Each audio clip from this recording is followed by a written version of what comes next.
इस वक्त बड़ी खबर आपको बता रहे हैं, शिलांग से लापता हुए सोनम रघुवंशी की अब जो है बरामदगी हो गई है। उत्तर प्रदेश के गाजीपुर में सोनम रघुवंशी मिली है। बड़ी खबर, सोनम रघुवंशी का पता चल गया है। उत्तर प्रदेश के गाजीपुर से सोनम रघुवंशी को बरामद किया जा चुका है।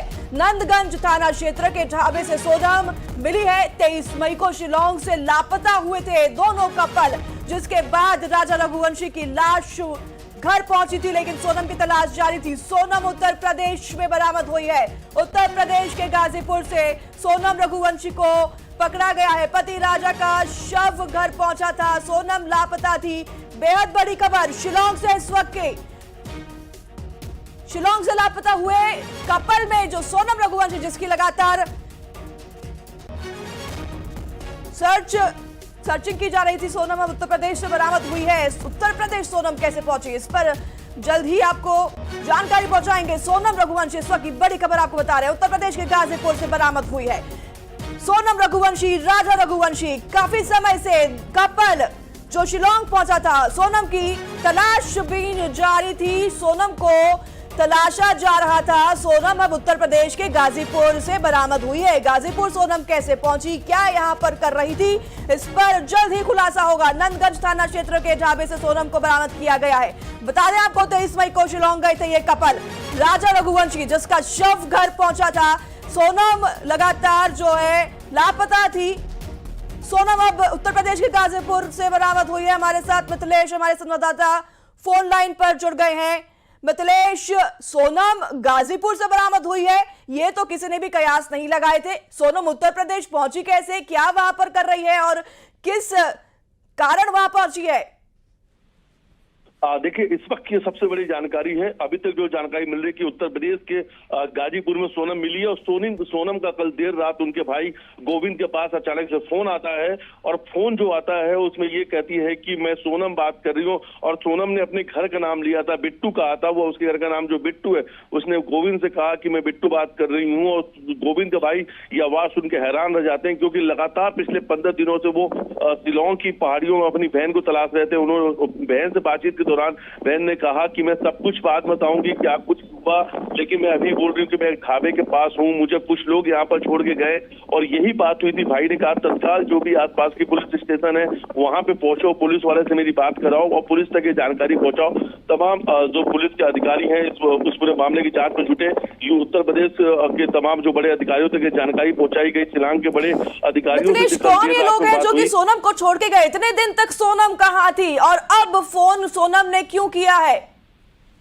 देखिए, इस पूरे मामले में अभी तक भाई का कहना है कि अभी जो जानकारी है उनके पास भी आधी अधूरी जानकारी है, क्योंकि कल सोनम रात को बहुत घबराई हुई थी, बहुत डरी हुई थी। सोनम से इतनी बात हो पाई कि वो उत्तर प्रदेश पहुंची है, गाजीपुर में है। लेकिन सबसे बड़ी बात है कि अचानक से इन 15 दिनों में जब बड़ा सर्च ऑपरेशन चल रहा था, उनके पति की 10 दिनों बाद 2 तारीख को वहां पे लाश मिली थी, और ये भी पुष्टि हुई थी कि इनकी हत्या कर दी गई है। उसके बाद से लगातार सोनम का सर्च ऑपरेशन चल रहा था। लेकिन इस बीच में लखनऊ पहुंचना, लखनऊ के गाजीपुर से फोन लगाना और वहां से बताना मैं ठीक हूँ, कई सारे अपने आप में सवाल खड़े करता है। पूरा देश मिथिलेश सोनम के लिए वी वांट जस्टिस के नारे लगा रहा है। सोनम गाजीपुर में है, यहाँ ढाबे से बरामद हुई है। अब तो शक का जो बिना है पूरी तरीके से सोनम पर जाता है कि सोनम यहां कैसे पहुंची और राजा का शव घर कैसे पहुंचा।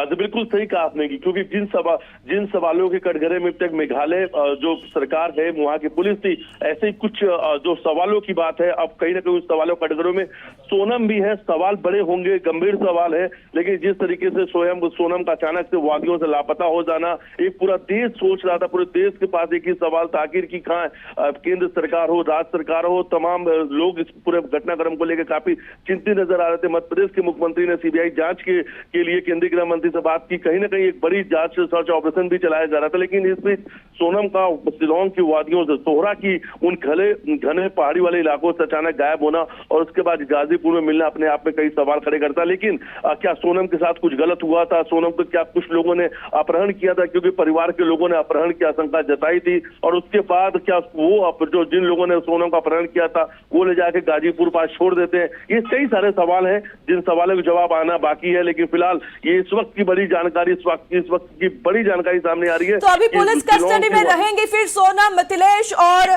इनसे पूछताछ की जाएगी। तो पूछताछ इस बिना पर भी की जाएगी कि जो भी कांड है, जो भी ये पूरा कार्रवाई होगी, सोनम के ऊपर शक के बिना पर की जाएगी। देखिए, पूरी अभी पूरी बात होना बाकी है। सोनम का सामने स्टेटमेंट क्या था, सोनम पूरे घटनाक्रम की क्या जानकारी देती है, कैसे सोनम वहां पे पहुंची है, उस जो भी कुछ बयान सामने आएंगे उसके आधार पे जांच आगे बढ़ेंगी, उसके आधार पे इन्वेस्टिगेशन चलेगी। हाँ, जरूर है कि सोनम सोनम के जहां है वहां पर उनके जो भाई गोविंद है बहुत जल्द वहां के स्थान निकलने वाले। लेकिन आने वाले समय में सोहरा जो पुलिस है वहां पर सोनम के बयान दर्ज किए जाएंगे, क्योंकि सोनम जो मिसिंग थी उसकी FIR सोहरा थाने में हुई है मेघालय के। और वहां पे उनके जो पति हैं राजा, उनकी जो हत्या हुई है उसका मर्डर केस भी वहां पे रजिस्टर्ड हुआ है। तो शिलांग मेघालय जो पुलिस है वहां के तमाम बड़े अधिकारी इस पूरे घटनाक्रम को लेकर पूछताछ करेंगे, जांच करेंगे। लेकिन सबसे बड़ी बात है, सबसे बड़ा सवाल है कि उत्तर प्रदेश के गाजीपुर तक आकर सोनम कैसे पहुंची, और सोनम वहां पहुंची तो क्या सोनम के भाई से जैसे कि हम लगातार भी संपर्क कर रहे हैं, आपका कुछ संपर्क हुआ, कुछ बातचीत हुई है इस पूरे मामले में?